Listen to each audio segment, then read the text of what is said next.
जय माता की दोस्तों। आज है दोस्तों सफला एकादशी 15 दिसंबर की। तो आप सभी को सफला एकादशी की बहुत सारी शुभकामनाएं। और जो अपने कार्य में सफल नहीं हो रहे हैं उन्हें ज़रूर सफला एकादशी का व्रत करना चाहिए, क्योंकि इससे सफला एकादशी से हर किसी के कार्य सफल होते हैं और हर किसी की मुक्ति होती है।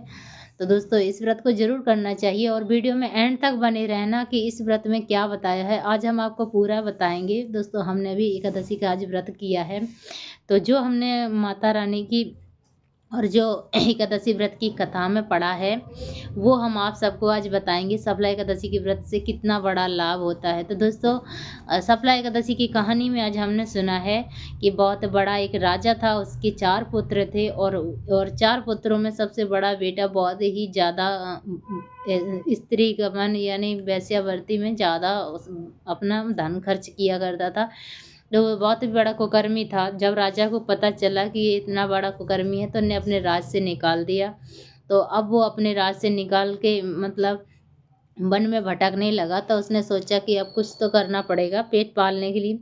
तो उसने चोरी करना शुरू कर दिया। दिन में जानवरों को मारता जंगल में और रात में अपने राज्य में जा कर के चोरी करता। लोगों के अंदर भय भीत मतलब डर बैठा दिया, बहुत ही ज़्यादा वो हो गया। तो एक दिन क्या हुआ कि वन में एक पेड़ था, मतलब कि जो वन था उसमें एक पेड़ था, वहाँ पे भगवान की बहुत बड़ी आस्था थी। तो और वहाँ पे एक रात उसको वहीं रुकना पड़ा और उसके शरीर में शीत हो गया बहुत ज़्यादा। शीत के कारण शरीर अकड़ गया और उसी दसवीं का दिन था, सफला एकादशी आने वाली थी। तो शरीर में खुजली की वजह से सो नहीं पाया और ठंडी की वजह से सुबह तक शरीर पूरा अकड़ गया उसका। तो उस दिन वो उठ नहीं पाया। दोपहर को उसकी मूर्छा खुली तो लड़खड़ाते पैरों से उठा और उसको मतलब शरीर में ताकत नहीं थी कि अब वो पशुओं को मार सके, जानवरों को अपना पेट पालने के लिए भोजन ला सके। तो एकादशी के दिन था तो भगवान के लिए वो फल बीन के लाया। उतनी उसकी सामर्थ्य थी, उसके पास ताकत नहीं थी कि वो किसी का हत्या कर सके।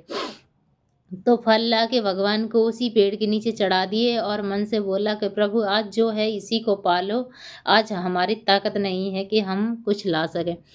तो उस दिन उस रात को दुख के मारे उसको नींद नहीं आई। सफला एकादशी का दिन था। तो दोस्तों उस एक एकादशी के व्रत ने, कहने का ये मतलब है कि कितना बड़ा एकादशी का व्रत है कि किसी की भक्तों की निंदा किया करता था भगवान के और चोरी किया करता था, स्त्री गमन यानी सारे को कर्म उसके पास थे, तब भी एक एकादशी के व्रत से उसकी मुक्ति हो गई। तो उसमें क्या हुआ कि एकादशी की रात उस रात भी उसने जागरण किया और दिन भी उसका निकल गया बगैर खाए।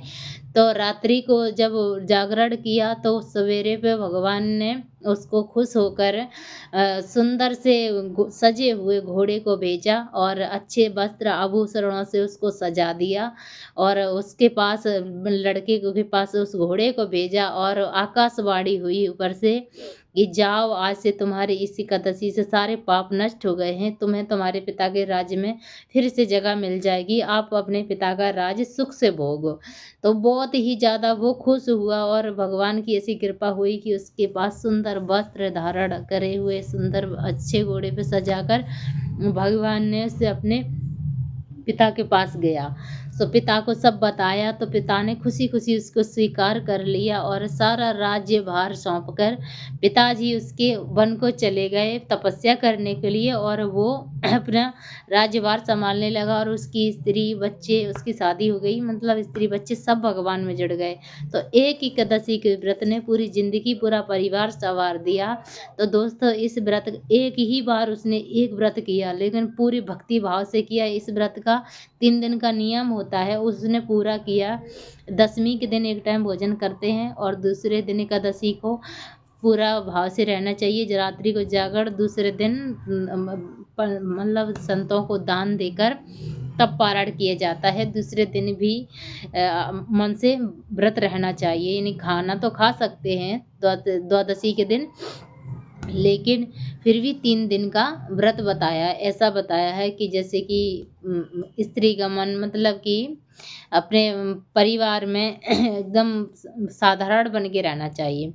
तो ऐसा बताया है। तो दोस्तों ये एकादशी का व्रत हमारी मुक्ति कराता है। जैसे उस राजा के लड़के की मुक्ति हो गई, उसको सुंदर-सा परिवार मिल गया अपना और सुंदर भगवान की भक्ति में जुड़ गया। तो दोस्तों बस यही है जीवन में कि प्रभु की कृपा मिल जाए, सब कुछ मिल गया। हमने अगर बच्चे पाए, दौलत पाई तो कुछ भी नहीं पाया। अगर हमने प्रभु की कृपा पाई तो सब कुछ पा लिया। तो दोस्तों हम तो यही कहेंगे कि प्रभु की कृपा मिलना बहुत बड़ी बात है। दोस्तों माता रानी का जो मंदिर है जिला इटावा यूपी कतरौली गाँव में, वहाँ से हम हैं। वहाँ हमारा बचपन बीता बड़े हुए। आज तो माई की ऐसी कृपा है कि हमने बचपन से जैसी बनी उनकी सेवा की, तो आज माई की कृपा से हमें एकादशी व्रत का भी सौभाग्य मिला करने का। प्रभु की कृपा मिली, माता रानी की एक सेवा मिली है, आप सब तक वीडियो पहुँचा के उनकी सेवा कर रहे हैं। माई कालका का मंदिर बनने जा रहा है जिला इटावा यूपी कतरौली गाँव में। तो हर घर में ये आवाज़ दौड़नी चाहिए, हर कान में ये आवाज़ गूंजनी चाहिए कि माई कालका का मंदिर बनने जा रहा है। तो आप सब मिलके सहयोग करें, अपनी किस्मत को चमकाएँ। तो दोस्तों बहुत ही ज़्यादा माई ने एक वीडियो बनाने का हमें पुण्य बताया है, एक बार गंगा जी नहाने कितना पुण्य है। तो दोस्तों ज़्यादा से ज़्यादा इस वीडियो को शेयर करें, सपोर्ट करें। अच्छा लगे तो भक्ति की शक्ति चैनल को ज़रूर सब्सक्राइब करें। फिर मिलेंगे एक नेक्स्ट वीडियो में। जय माई कालका।